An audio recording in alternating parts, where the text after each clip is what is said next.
Boss, ito na yung yung pinalitan kahapon ng compressor. Walang pinalitan na siya. Tingnan pera na.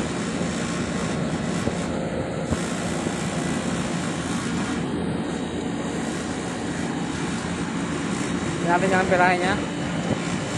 Wait.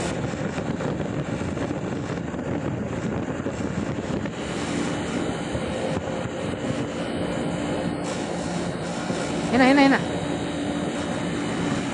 Come.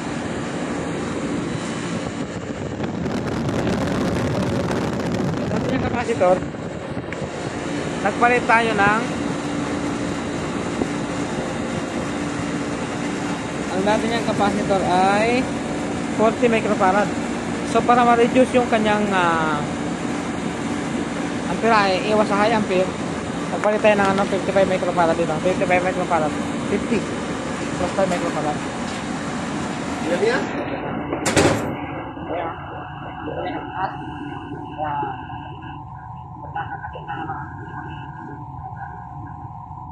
Ayos. Yan yan, mapitaban ha?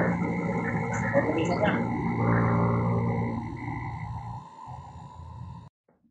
So mga boss, Ano pangalan ito? Bracing rod, di ba? bracing rod. Wala Kung naman, nagustuhan bracing nyo rod ang ito. ating video sa Brand ngayon, lang ito nakalagay. baka pwede naman pa-like, pa-share, pa-follow sa ating Facebook page, sa ating subscribe sa ating YouTube channel, at sa ating susunod pang mga video. Salamat.